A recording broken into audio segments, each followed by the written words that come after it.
Oi, tudo bem? Eu sou Henrique de Bugalho e este é o Vlog do Escritor. Se assim como eu você leu Sapiens, Uma Breve História da Humanidade, do historiador israelense Yuval Noah Harari, e você achou extraordinário e ficou ansioso para ler o próximo livro dele, assim como eu fiquei, então agora que eu vou falar sobre Homo Deus, Uma Breve História do Amanhã, que é o livro que ele lançou esse ano e que acabou de ser lançado no Brasil também. Antes de começar a falar sobre o tema do livro, sobre o que ele menciona nesse livro, eu quero dizer que ele é uma expansão, na verdade, é uma imensa expansão do último capítulo, da última parte do livro dele, do livro anterior, no qual ele fala sobre algumas possibilidades para o futuro. Se a gente for comparar um livro com o outro, eu achei o Homo Deus muito mais pesado, tanto na temática quanto no próprio estilo de escrita. Eu acho que o Homo Sapiens flui muito melhor e é um pouco mais concreto, né, o que ele fala ali. Nesse segundo livro ele já vai um pouco mais para a filosofia, já vai um pouco mais para a psicologia, para a psiquiatria, e vai abordar certos assuntos um pouco mais passíveis de questionamento, um pouco mais passíveis de dúvida. Embora o título indique Uma Breve História do Amanhã, a gente sabe, e o Harari sabe muito bem também, que é impossível prever o futuro, é impossível saber o que vai acontecer daqui 50 a 100 anos, e ele repete isso várias vezes ao longo do livro.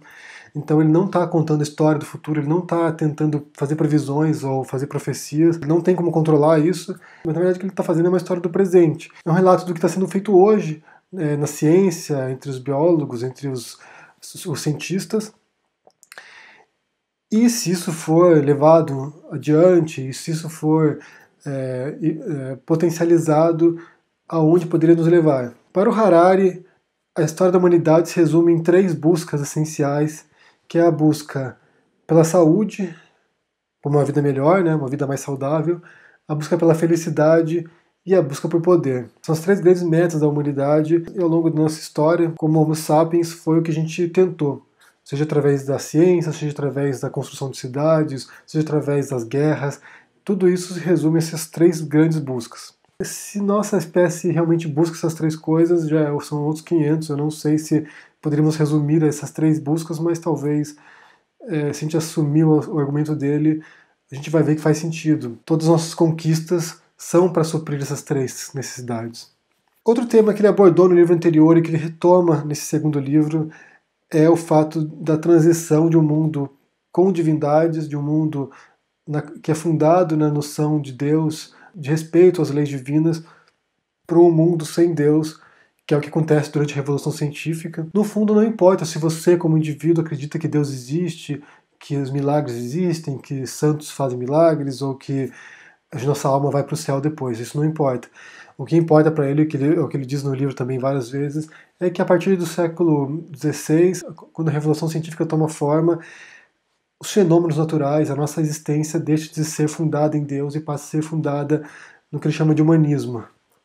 Não é mais Deus a medida de todas as coisas, não é Deus que manda no mundo, somos nós, humanos, que damos sentidos às coisas. Por exemplo, se um homem medieval quisesse que chovesse para a colheita dele ficar melhor, para poder alimentar os animais dele, essas coisas, ele ia rezar, ele ia pedir para Deus isso, e se Deus desse uma chuva, seria um sinal de que Deus se importa com ele e fez isso.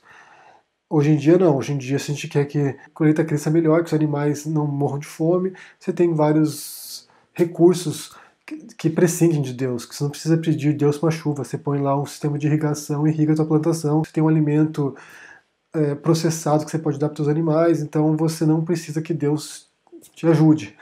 Você simplesmente pode ir lá e fazer as coisas. O ser humano pode prover as coisas para os outros seres humanos.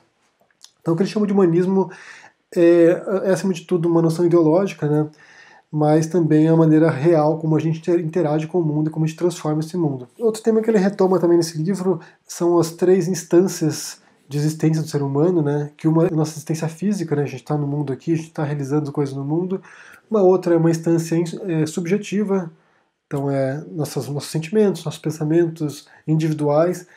E depois é uma instância intersubjetiva, que é que une toda a espécie humana, que são as nossas crenças, nossos conceitos, as nossas ideologias, e isso permite com que a gente colabore com um grande número de seres humanos.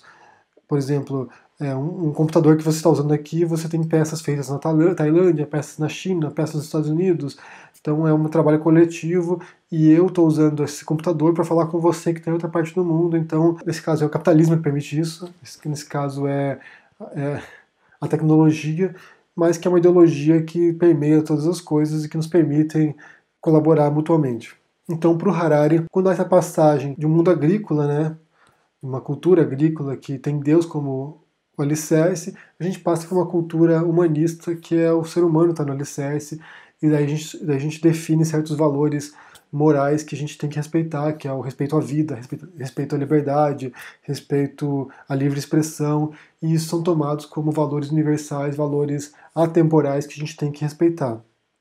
Só que assim como outras ideologias, como outros conceitos interpessoais, eles também são transitórios, também são históricos e também estão destinados a ruir em algum momento. Para o Harari, o momento de transição disso vai ser agora, nos próximos anos, nas próximas décadas. Ele acha que vai ser substituído pelo dadaísmo. Bem, não sei como traduzir em português, porque eu li em inglês, mas ele chama de dataísmo, que é a supremacia dos dados. Quando não será mais o indivíduo, não será mais o homem que definirá as coisas, mas os dados, a coleção dos dados, the big data, que é a internet de todas as coisas. Quando os algoritmos, e isso é muito importante nesse livro, a noção de algoritmos é muito importante, que eu já vou voltar rapidinho para falar sobre isso, quando os algoritmos vão determinar o nosso comportamento, vão determinar nossas escolhas e vão determinar o rumo da humanidade. E talvez a extinção da humanidade também. Voltando para o algoritmo, né, como eu mencionei, o algoritmo é uma série de procedimentos, uma série de passos para cumprir um determinado fim. Segundo Harari, hoje em dia a ciência, a medicina, a biologia considera que nosso organismo, nossa mente, nossas escolhas são determinadas por uma série de algoritmos internos nossos. A gente funciona mais ou menos como se fosse uma máquina, só que é uma máquina biológica, uma máquina que está definida pelo nosso sistema orgânico. Então, quando a gente toma uma decisão, por exemplo, se a gente vai comprar um carro ou vai comprar uma casa com o dinheiro que a gente tem, essa decisão não é uma decisão consciente, não é uma decisão racional, mas é uma decisão que é processada pelos algoritmos internos nossos. A gente julga de acordo com uma coisa pré-determinada, talvez. Então a gente não tem liberdade no final dos contos, a gente tem só aquilo que acontece. Isso me parece um pouco muito a ver com a própria revolução intelectual que houve no século XX, na transição do século XX, com Freud, com Nietzsche, com Marx, e que nos mostra que a gente é condicionado por uma série de fatores e que a gente não tem muito controle sobre isso. De certo modo, esse dataísmo, esse dadoísmo, ele é uma consequência também de uma nova concepção de que é o ser humano. E segundo Harari, à medida que os dados vão se tornando supremos, vão se tornando absolutos, o nosso julgamento pessoal deixa de ter relevância, então a gente deixa de ter relevância também. As máquinas, os computadores, ou o que vier depois, uma inteligência artificial, alguma coisa assim, vai ser muito mais racional do que nós somos, vai ser muito mais eficiente do que nós jamais fomos, e então a gente vai se tornar um mero acessório, um mero apêndice, sem serventia nenhuma na sociedade, e talvez em algum momento as máquinas compreendam que a gente não tem nenhum tipo de serventia e nos extermine.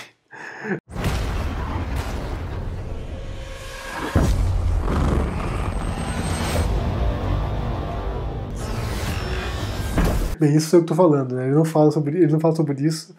Acho que ele até menciona algum ponto ali, mas isso sou eu que estou falando. Mas é evidente que a gente está num momento de grande transformação intelectual e social. A internet vai mudar muito a nossa relação com o mundo, com as coisas, e a gente não sabe o que vai acontecer de fato. A outra coisa que ele menciona é sobre a busca da imortalidade, que é algo que já está sendo investigado, já está sendo estudado, de como prolongar a vida do ser humano indefinidamente. Isso pode acontecer de várias maneiras diferentes, pode ser através de algum processo que regenere nossos tecidos, que mantém nossos tecidos vivos por mais tempo, pode ser por cibernética, sabe, como se fosse um ciborgue, perpetuando a nossa mente. Então tem muitas coisas que podem fazer com que a gente se torne imortais. E quando eu digo nós, não estou falando nós, acho que a gente vai morrer antes disso, e os pobres também vão morrer, né? Esse nós são os ricos, são aqueles que podem pagar por técnicas avançadas de medicina, que podem prolongar a vida indefinidamente. Os pobres vão morrer como sempre morreram e serão uma espécie de sub-humanos. E a terceira coisa que ele fala sobre a felicidade também, que a inovação na medicina, a inovação nas técnicas farmacológicas também pode criar novos remédios, novas técnicas, bem, tecnológicas mesmo, para nos deixar sempre felizes e também aliviar nossa dor, aliviar nosso sofrimento, nossas angústias. O Harari pensa que aquilo que ele está dizendo é otimista, que ele tem uma noção de que se ele apontar essas coisas, se ele indicar esses rumos, pode ser que a gente se revolte com isso e impeça que isso ocorra.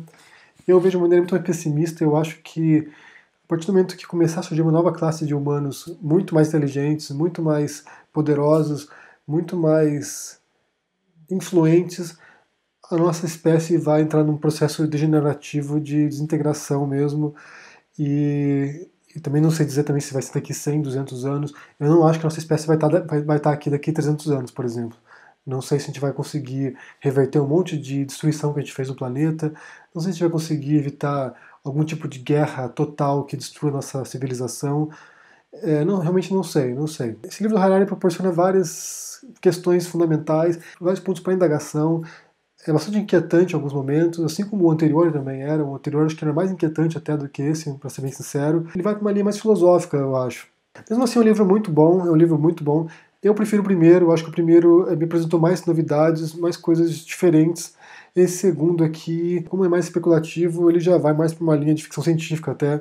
Embora, como eu disse, ele está falando sobre o presente, ele está falando sobre pesquisas que estão acontecendo agora nesse exato momento. Coisas que podem causar grandes transformações sociais daqui 20, 30 anos. É assustador, mas a história da humanidade é assustadora também. Todas as transformações que a gente passou, as nossas guerras, então eu acho que merece ser lido também, é um livro muito bom, mas talvez seja um pouco mais pesado, pelo menos a minha opinião.